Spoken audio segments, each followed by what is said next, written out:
All right, guys, rolling along with our previews. We got AL East opponent, the Tampa Bay Rays, and my friend Kevin Weiss, who's from Locked On Rays, has joined us for many years in the past. I think we took a year hiatus, but Kevin, man, good to see you back again, and good talking to you. Appreciate you taking the time.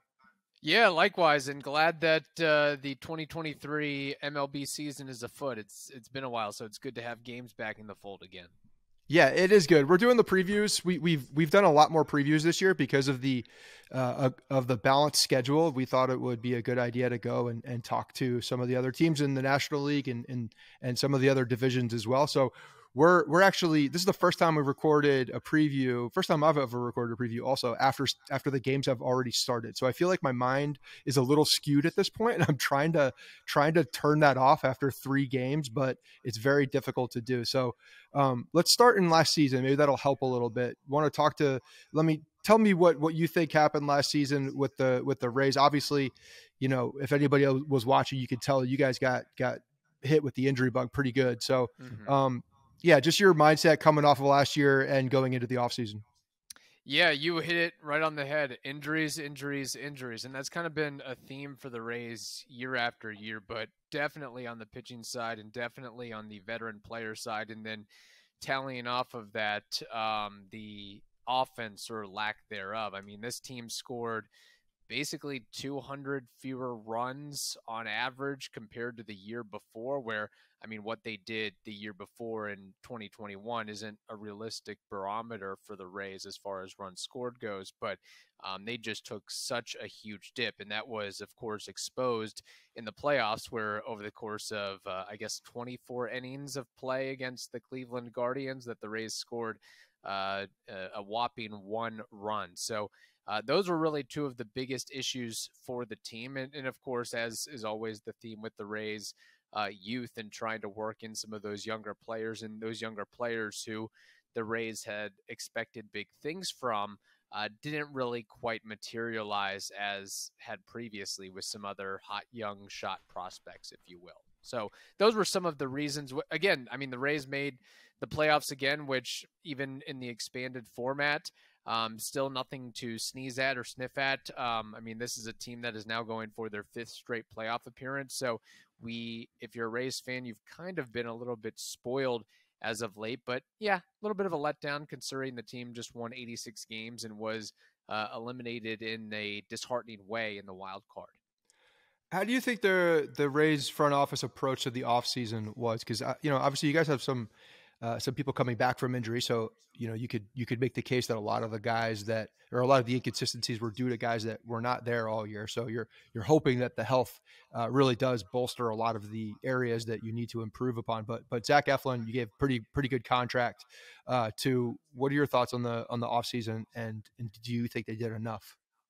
Yeah, no, that's a great question. I'm glad you brought up Zach Eflin. I know it's not necessarily Yankee standards or Red Sox standards or Dodgers standards, but $40 million, the Rays have never given that out to a player in free agency. The largest I was surprised by contract. Yeah, I mean, Charlie Morton is the last big. Yeah, I think there was one before that as well, but I mean, that was, that kind of tops the scales for the Rays. So they have really, really big expectations for him and believe that they can kind of get into what he does well and really take that to the next level. But I think the Rays were shopping around. They were in the market for a veteran bat, particularly left-handed, but it just didn't materialize for one reason or another. So they really invested internally outside of the Zach Eflin trade. They gave extensions to Yandy Diaz and Pete Fairbanks and Jeffrey Springs. So trying to keep more of that core together that has been together for the last several years. And again, kind of banking on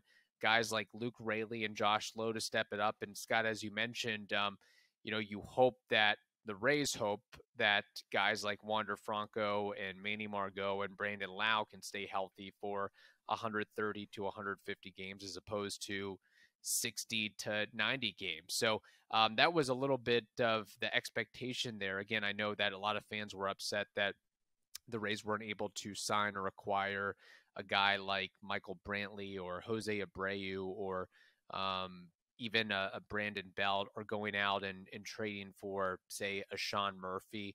But there's still time. I mean, if the Rays and again, I mean they swept the Tigers this first series. It is the Tigers, so we can't really glean too much out of that. But if they find themselves in a pickle of, hey, Luke Raley, Josh Lowe aren't quite getting the production that we really need.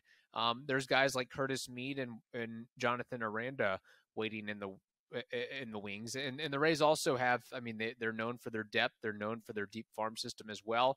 If they need to trade from a strength for a need and get, kind of that power punch bat in the middle of the order or a veteran-esque player, they can go do that. There's nothing to say they can't do that in May, June, or July either. So it was really more, hey, we believe in our core, and we believe that just a byproduct of being healthier, particularly on the offensive end, that we're going to score more runs and we're going to be able to win games by a close margin. And because the pitching staff has been beefed up across the board, we don't need this team to score 5 or 6 runs. Maybe we just need 2, 3, 4 runs on a game in, game out basis. Looking at your rotation, it's sneaky very, very good when you look at all of the guys on there after seeing, again, recency bias here, but he pitched well when we saw him at times too. But Jeffrey Springs obviously just pitched a terrific game, was pitching a no-hitter. Like the guy has very good stuff. Glasnow is out, for an extended period of time here, or is it the next month or so? But once he gets back, with Shane McClanahan at the top, and obviously the new addition of Eflin, what are the expectations of this rotation? Because it does seem if Glasnow can get back healthy and return to a player that they think he can be, I mean, you guys have a really good rotation here, and I think it's kind of flying under the radar.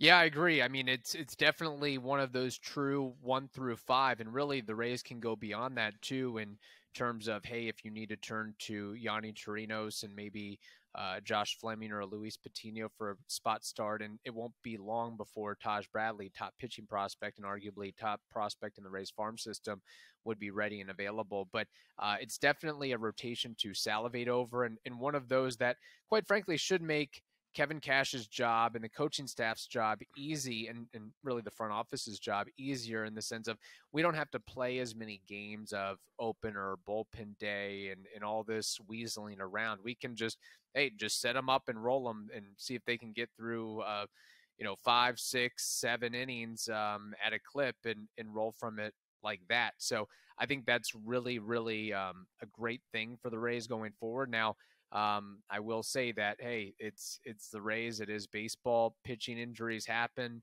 Starting pitching injuries happen. And if there's a little bit of caution that I'd throw out there, obviously we've already seen the effects of Tyler Glasnow, but Shane McClanahan really wore down in the second half of last season.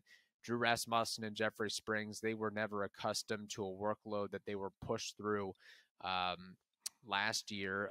Tyler Glasnow, again, he's never thrown more than 110, 111 innings in a season. Zach Eflin has had lower body issues throughout his entire career. So it's definitely not going to remain 1 through 5 like that for the entirety of the year, but it's good to at least start the year knowing that, hey, we're in a really, really, really good spot here as it is. Outfield. Is outfield your biggest weakness right now? It seems like the infield, when healthy, with Brandon Lowe, with Paredes, with Franco, Yandy Diaz, as you just mentioned, like the infield is very solid, and especially when healthy, as we're seeing in the first 3 games, what a talent Wander Franco is. He's probably the guy that scares me absolutely the most on the Rays right now offensively. But yeah, what do you think about the outfield? Obviously, Arrizarena is there. Has everybody's seen him play in the WBC and has had such good success in high leverage games in the playoffs as well. But the rest of the guys out there, what's your thought on the Rays outfield? Yeah, no, that's a good point. What I like about it, I think defensively, it's really, really strong. And outside of Randy Arozarena, I think you're right, Scott. There's not a lot of star power or proven quality there outside of Manny Margot. But again, the ability to stay healthy is big. But Jose Siri, he has all the tools athletically. It's just about, hey, can you not strike out 32, 33% of the time? So there's question marks. There's question marks with Josh Lowe. There's question marks with Jose Siri. There's question mark with, Harold Ramirez is listed as an outfielder, but is he really an outfielder? So I think that's fair, especially there does seem to be a void in terms of name recognition because Kevin Kiermaier is no longer on Sure. the roster. Now, if I'm being frank, he was, seemingly unhealthy for, half the time or a third of the time or sometimes 2/3 of the time. But you would think that your outfield would, pack a little bit more offensive punch. And right now that is definitely a question mark. And same thing with, you could even translate over to the catching position. I'm sort of bullish on Christian Bethancourt and Francisco Mejia and what they can provide, but I still think people, they go back and look at the season that Mike Zunino had historically a couple years ago and the great season that Travis d'Arnaud had. So they're really looking for that really nice offensive force from that side. But I think that Bethancourt and Mejia, they can work out a timeshare to where they're at least both productive from a catching perspective. If they're both putting together, 8 to 10 home runs and a 700 OPS, I'm almost satisfied with that. I'd be okay with that. But I know there's some in the fan base and the media that have brought up question marks about the catching position as well, too. Yeah, it doesn't seem like, the catching position, you guys have had good production, but you've never really had massive names there, I'd say, but there's always been good production. And I think the biggest thing is that the ability to work with the pitching staff, the ability to, have that consistent backstop, someone who knows how to work the staff in a way that the pitches are being called at the right time. The guys are very comfortable with the battery. And that seemingly you still have that, which I think is such a consistent piece of what the Rays have brought because of, you mentioned the lack of names. There's a lot of lack of names in the Rays in the past, but they've always produced. And I think it's that continuity in the pen, in the rotation with that catching staff that I think has really done that. Yeah, no, that's really important. And I think that there were, again, going back to Mike Zunino, because he was such a force as a leader, not only in the clubhouse, but as that catching mate for the pitching staff. But I think that Francisco Mejia really learned a lot, and Christian Bethancourt has gotten nothing but rave reviews, just in terms of the experience, maybe not in the majors, but he's been in pro ball, whether it's overseas or here in the States, and he's kind of put down more of a foothold as well. And he's got just a cannon of an arm to boot. But it's definitely, you really made a good point, Scott, because it's definitely not easy to work with a pitching staff like the Rays, because the Rays, what they do is they have so many different pitchers that have so many different qualities and arm angles, and just really, throwing the opposition off balance. And in turn, that throws a catching core off balance too, when you have, guys,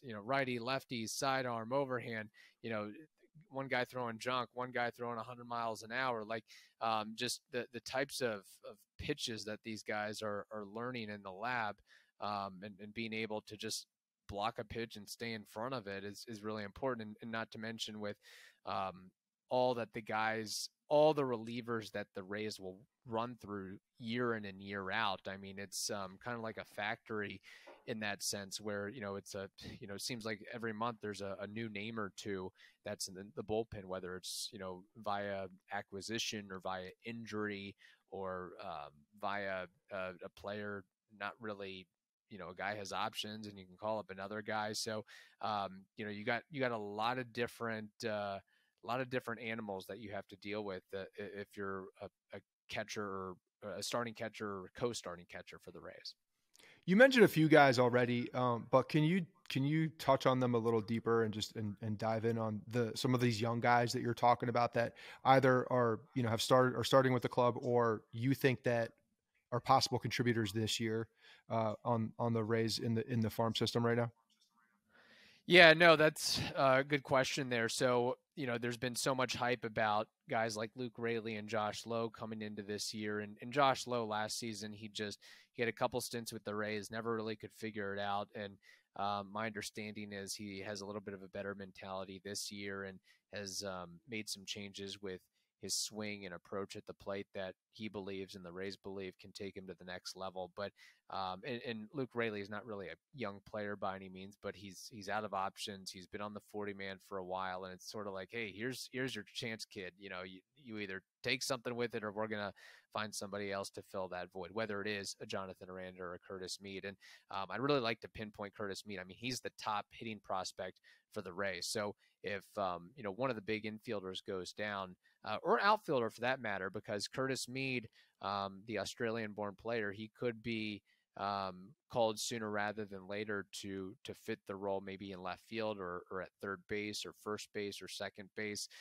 He could really maybe move around a little bit just so that the Rays can get his bat in the lineup. But we've actually on our podcast interviewed him multiple times, and he is just what we've gathered from him is he's just a true professional in every sense of the word in terms of his preparation, his dedication, his talent. Of course, he just seems wise beyond his years at whatever he is right now, 21, 22 years old. And he's only, 6'2", 180 pounds, but he's got a lot of pop, a lot of power in that bat. And he's got a real upright stance that draws comparisons um, and harkens back to the stance that Evan Longoria had with the Rays, and I guess still has with now the Arizona Diamondbacks. So there's a lot of hype and a lot of excitement about what he can provide. And I mean, the Rays have more or less said that because they were talking about trying to give him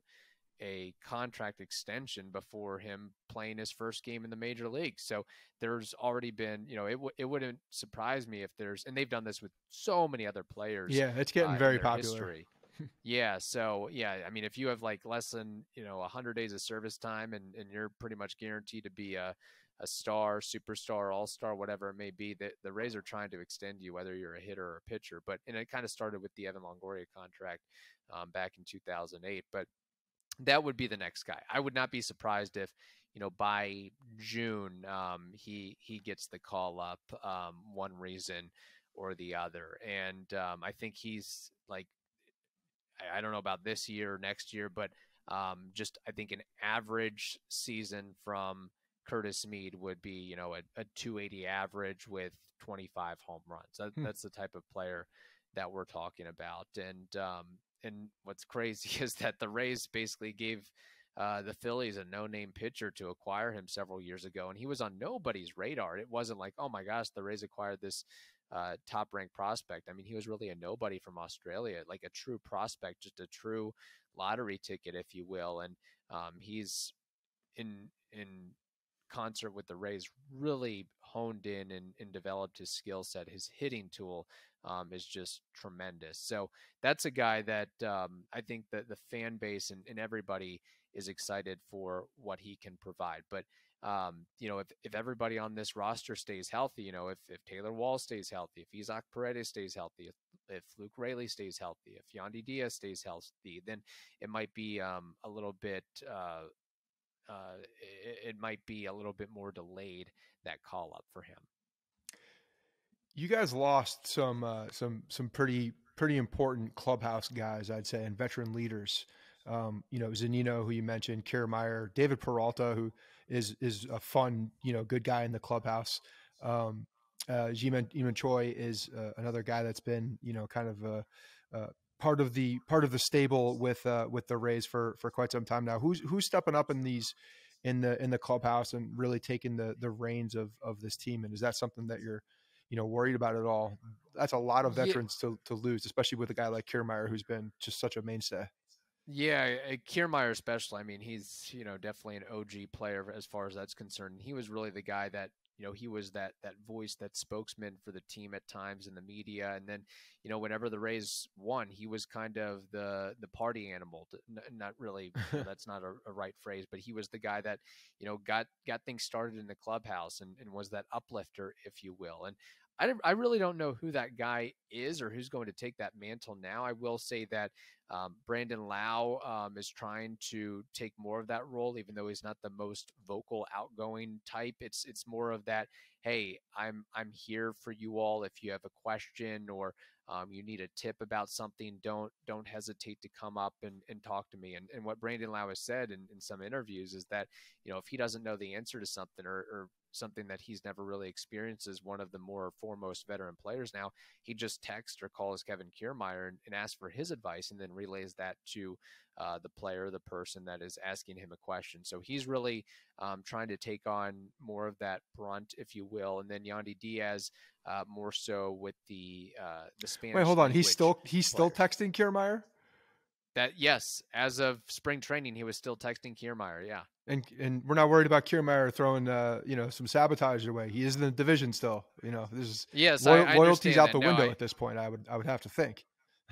yeah, no, I think everything's okay. It's probably just a quick chat about, hey, how do I deal with the clubhouse guy or something like that. But I think these guys are all on good terms for the most part. But and then Yandy Diaz, yeah, from the Spanish language side of things, he's trying to take on more of that role, and he has some stability with the franchise now that he got a 3-year $24 million contract extension. So those are the guys. And then I would assume that eventually Wander Franco is going to have to take on some more of that role.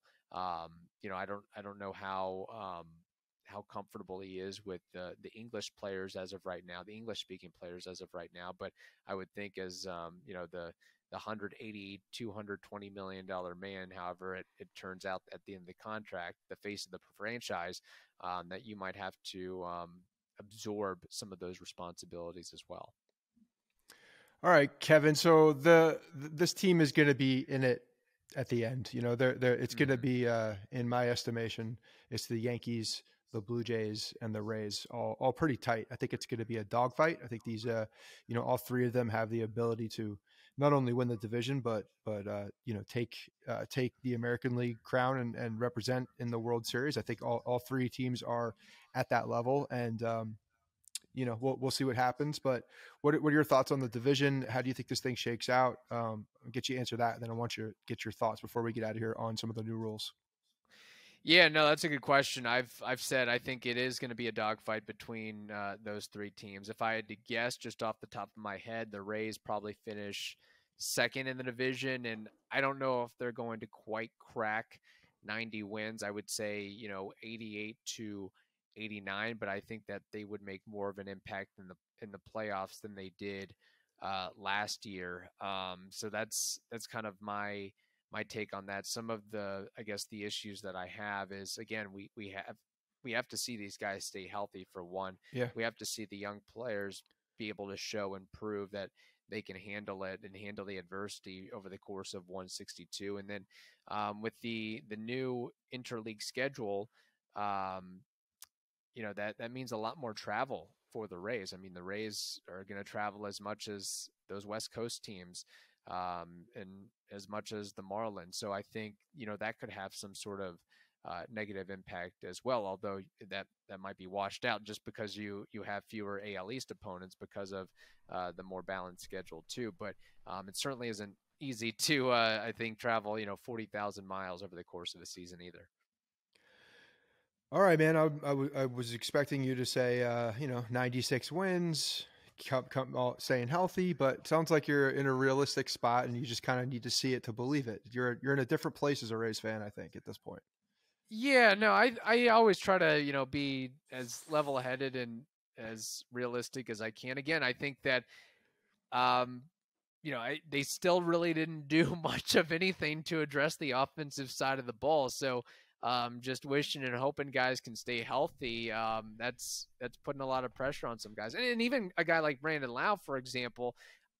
Even if he stays healthy, I find it hard to believe that he's going to put out 39 bombs and 99 RBIs like he did in 2021, especially coming off a back issue and especially trying to, get back into the swing of playing high level Major League Baseball. I think the expectations would be more realistic at 25 to 28 home runs. So, I think some of these guys would definitely have to have career years for me to see something like 93 to 96 wins.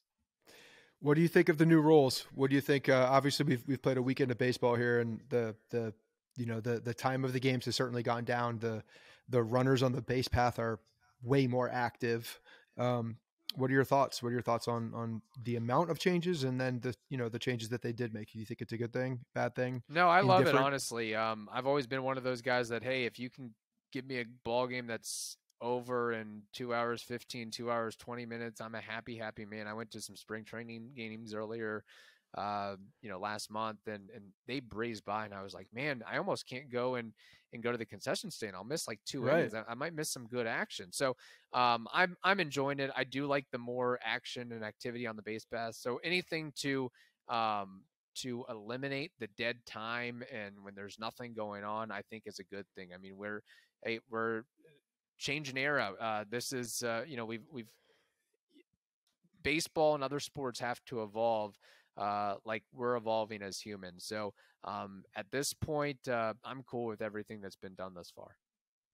Yeah, it's funny. I don't talk to very many people who don't like the changes, to be honest. Yeah. Like, you have your squeaky wheels, but for the most part, this is one of those things that I believe that baseball did correctly. And it's been a while since we've said that Hmm. about Major League Baseball. And they made a lot of changes. It's not like there was just one or two. There were significant amount of changes with a lot of different, ramifications for each individual rule change. And yeah, I think they nailed it. I think they did. I'm sure obviously there'll be some adjusting, as with anything, but for the most part, I think that they really did take the root of any issue and made a good attempt at fixing said issue.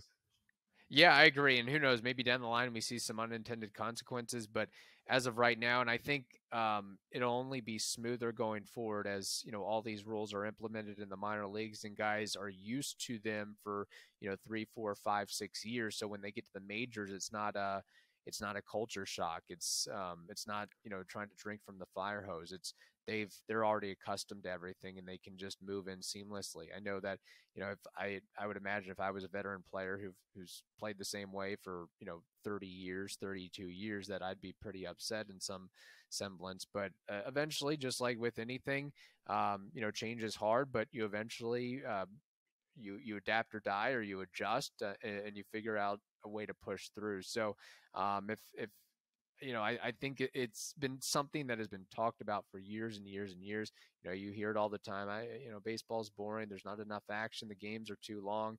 The Major League Baseball has made a proactive, progressive move to do something about it. And I think right now, thus far, it's a home run. We'll see how it plays out over the next several months. But man, I'm cool with it because quite frankly, Scott, I don't have 4 hours, 3.5 hours a day to dedicate to baseball. If you can pare that down into 2 hours and 15 minutes, I'm a happy camper. Yeah, maybe I'm talking to too many people that actually cover the sport as well, and they're like, "Oh yeah, shorter games. This is a great thing," Yeah. to get that different perspective. But yeah, all right, Kevin, really appreciate you, man. Wish you best of luck this season. Definitely want to see some good battles between the teams. It's always fun. I think more fun when there's a lot of competition around. Guys, if you're looking to keep a close eye on the Rays, give Kevin a follow on Twitter. He's at Kevin Weiss _. Kevin, man, thanks again. Appreciate you coming on. Yeah, absolutely. Anytime. Appreciate it.